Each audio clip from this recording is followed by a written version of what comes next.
আসসালামু আলাইকুম, welcome to my channel. আমি আরিফুল হোসেন। গত ক্লাসে আমরা অনুধাবনমূলক বেশ কিছু কোয়েশ্চেন আমরা সলভ করে দিয়ে আসতেছি, অর্থাৎ আপনার মেবি 4 থেকে 6টা ক্লাস হয়ে গেছে। অনুধাবনমূলক যে কোয়েশ্চেনগুলো আছে সেগুলোকে ব্যাখ্যা করার চেষ্টা করছিলাম। সো আজকেও আমি আরো 2টা অনুধাবনমূলক কোয়েশ্চেন আপনাদেরকে ব্যাখ্যা করে দিব, যাতে আপনারা পরীক্ষার হলে খুবই ইফিশিয়েন্টলি এই অনুধাবনমূলক প্রশ্নগুলোকে সলভ করতে পারেন। ওকে, সো ফার্স্ট অফ অল যে প্রথম কোয়েশ্চেনটা সেটা হচ্ছে কোয়েরি কমান্ড। একটা কোয়েরি কমান্ড দিয়ে দিছে, এটা যে কোনো একটা বোর্ডে আসছিল। Query command select rule comma name from student. এই কোয়েরি কমান্ডটা দেয়া কি বোঝায়? সো আমার সাথে যারা এই চ্যাপ্টারটা শেষ করছেন, অর্থাৎ HSC ICT chapter 6 DBMS database management system, এই চ্যাপ্টারটা যারা আমার সাথে শেষ করছেন, আপনারা কিন্তু এই কমান্ডটা বোঝার কথা। কারণ আমি কিন্তু বিভিন্ন যে অপারেশনগুলো চালানো হয় এসকিউএল অর্থাৎ স্ট্রাকচার কোয়েরি ল্যাঙ্গুয়েজ ব্যবহার করে যে অপারেশনগুলো চালানো হয় সেগুলো কিন্তু আমি বেসিক ক্লাসে দেখিয়ে আসছি। তারপরে আমার মনে হইলো যেহেতু এই কোয়েশনটা এখানে কোনো একটা বোর্ডে আসছিল অনুধাবনমূলক, এটাকে একটু ব্যাখ্যা করি। তো এইখানে বলছে select roll name from student. আচ্ছা, তার মানে এইখানে যেন প্রথমে দেওয়া আছে সিলেক্ট, অর্থাৎ আপনি ডাটাবেজে যদি কোনো কিছু কি করতে পারেন, রিড অপারেশন চালান বা কোনো কিছু দেখতে চান, তখন আপনার যে প্রথম যে কথাটা লিখতে হবে সেটা হচ্ছে সিলেক্ট। সিলেক্টের পড়ার পর আপনার যে ডাটাবেজের যে টেবিলটা থাকবো, এই টেবিলে তো বিভিন্ন কলাম থাকবো, রাইট? সো ওই কলাম বা সেটাকে তো আমরা ফিল্ড বলি, ডাটাবেজের ভাষায় ফিল্ড বলি, বিভিন্ন ফিল্ড থাকবো। সো এই যে ফিল্ডগুলো যেন থাকবো, এই ফিল্ডগুলোর নাম আপনার লিখতে হবে, আপনার কোন ফিল্ডের ডাটাগুলো চাচ্ছেন। তার মানে এখানে দেওয়া আছে সিলেক্ট রুল কমা নেম, অর্থাৎ ওই ডাটাবেজের টেবিলে রুল নামে একটা ফিল্ড আছে এবং নেম নামে একটা ফিল্ড আছে, অর্থাৎ রুল আর হচ্ছে নেম। এটা কি করবে আমি দেখতে চাচ্ছি। এই যে ফ্রম যেন লিখছে, ফ্রম লেখার পরে এই যে এখানে দিচ্ছে স্টুডেন্ট, এটা হচ্ছে ডাটাবেজ টেবিলের নাম। এখানে আছে স্টুডেন্ট, এটা হচ্ছে ডাটাবেজ টেবিলের নাম।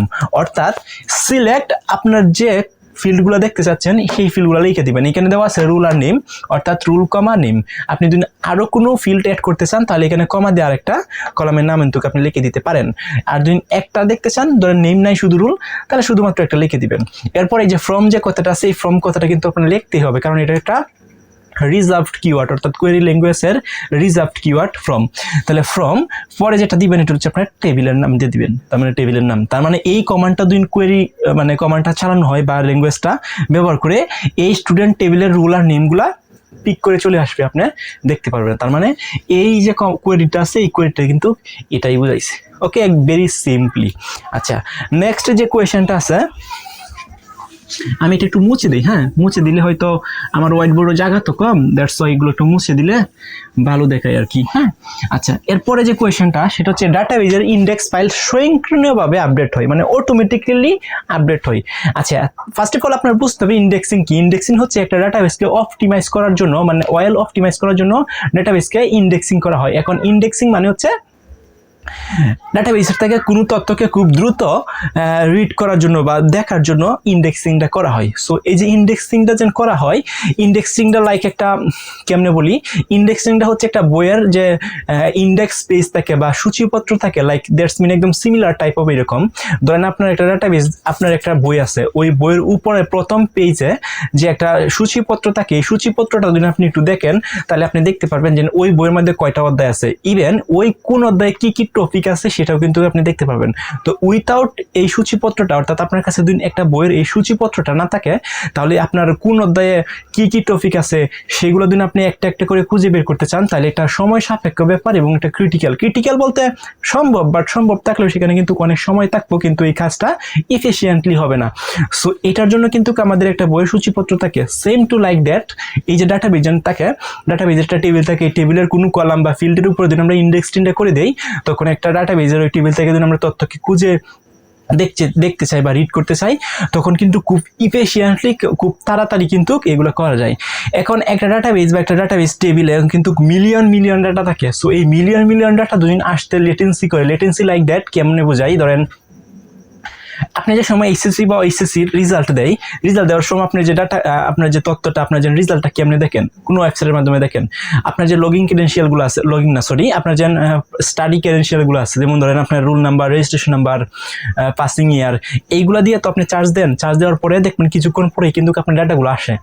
সো এই যে ডাটাগুলো যেন আপনি দেখতে চান সেটা 1 সেকেন্ড 2 সেকেন্ড বা মিলি সেকেন্ড অর্থাৎ 500 মিলি সেকেন্ড বা 200 মিলি সেকেন্ড এরকম কম সময়ের ভিতরে যদি আপনি এগুলো ডাটাগুলো দেখতে চান তখন সেটা একটা ইন্ডেক্সিং করা ডাটাবেস থাকবে। ধরেন আপনি এরকম একটা ডাটাবেস থেকে এরকম কিছু তথ্য দেখতে চাচ্ছেন, সেখানে আপনার ডাটাগুলো আসতে লেটেন্সি করতেছে। লেটেন্সি ধরেন 10 সেকেন্ড 20 সেকেন্ড বা 30 সেকেন্ড পরে ডাটাগুলো আসতেছে, তখন কিন্তু এটা একটা হিউজ অফ টাইম নিতেছে। ডাটাগুলো আপনাকে দেখানোর জন্য হিউজ অফ টাইম নিতেছে, তার মানে এখানে লেটেন্সি করতেছে। সো ভালো ওয়েল অপটিমাইজ ডাটাবেস কিন্তু এরকম লেটেন্সি করলে হবে না। সেক্ষেত্রে সেই সকল ডাটাবেসকে কিন্তু এরকম যে ডাটাবেসে বেশি সংখ্যক ডাটা থাকে সেগুলো ডাটাবেসকে কিন্তু ইন্ডেক্সিং করা হয়। সো ইন্ডেক্সিং করার পর এই যে ডাটাবেসটাকে ইন্ডেক্সিং করা হয়, ডাটাবেসের মধ্যে আপনি যে সময় কোয়েরি চালিয়ে ডাটাগুলো নিয়ে আসবেন তখন কিন্তু সেগুলো অটোমেটিকলি আপডেট হয়ে যাবে। অর্থাৎ আপনার কোনো কিছু করা দরকার নেই, আপনি শুধুমাত্র ওই ডাটাবেসের একটা টেবিলের ওই কোনো একটা কলামকে আপনি ইন্ডেক্সিং করে তুলে দিলেন। তুলে দেওয়ার পরে পরবর্তীতে মানে আপনি যে সময় রিড করে কোনো ডাটা দেখতে চান তখন আপনার আর কোনো কিছু করতে হবে না, আপনি খালি দেখবেন অটোমেটিকলি সবগুলো কিন্তু আপডেট হয়ে গেছে। আপডেট করে হচ্ছে আপনার কাছে ডাটাগুলো চলে আসতেছে। তার মানে ডাটাবেসের ইন্ডেক্সিং ফাইলটা অটোমেটিকলি বা যেটাকে আমরা বাংলাতে স্বয়ংক্রিয়ভাবে কি হয় আপডেট হয় আমরা বলতে পারি। সো এই হচ্ছে বিষয়। সো আরও 2টা কোয়েশ্চেন আমি আপনাদেরকে সলভ করে দিলাম বা এক্সপ্লেন করার চেষ্টা করে দিলাম, এবং পরীক্ষার হলে এভাবে সুন্দরভাবে একটু সাজিয়ে গুছিয়ে যদি আপনি লিখে দিতে পারেন তাহলে কিন্তু আপনি 2-তে 2 পাবেন। সো আমার টার্গেট হচ্ছে, যেহেতু আমার এই অধ্যায়টা শেষ, বেসিক ক্লাস শেষ, এখন আমি জ্ঞানমূলক এবং অনুধাবনমূলক প্রশ্নগুলো সলভ করে দিচ্ছি। এরপর পরবর্তী লেকচারে আমার একদম যে গ যে কোয়েশনগুলো আসে বড় কোয়েশন 2টা সেগুলো আমি সলভ করে দিব। সো একটু সময় নিতেছি, কারণ এই ক্লাসগুলো হচ্ছে সপ্তাহে তো 3টার বেশি ফুল ক্লাস এবং 3টা শর্ট ক্লাসের এর বেশি দেওয়া সম্ভব না, কারণ এই লেকচারগুলো রেকর্ড করতে হয়। রেকর্ড করার পর এগুলোকে আবার হচ্ছে কি করতে হয়, এগুলোকে এডিট করতে হয়। এডিট করার পর আবার এগুলোকে আপলোড করতে হয়। সো আপলোড করতে দেখাচ্ছে ওয়াইফাই সমস্যা থাকলে সেগুলোকে আপলোড যে প্রসেস সেটা কিন্তু অনেক স্লো হয়ে যায়। সো একা যেহেতু, তার মানে হচ্ছে এইগুলোকে এডিট করা, এরপরে হচ্ছে আপলোড করা, এগুলো কিন্তু অনেক সময় সাপেক্ষ ব্যাপার। এর জন্য সপ্তাহে 3টার বেশি ক্লাস দেওয়া সম্ভব না ফুল ক্লাস, এবং সপ্তাহে আপনারা জানেন সপ্তাহে 3টা শর্ট ভিডিও আসে এবং হচ্ছে 3টা ফুল ভিডিও আসে। সো এই 6টা ভিডিওর উপরে কিন্তু দেওয়া সম্ভব হয় না কোনোভাবেই। সো এভাবেই ক্লাসগুলো আপলোড হবে নিয়মিত। সো সবাই স্টে কানেক্টেড উইথ মি।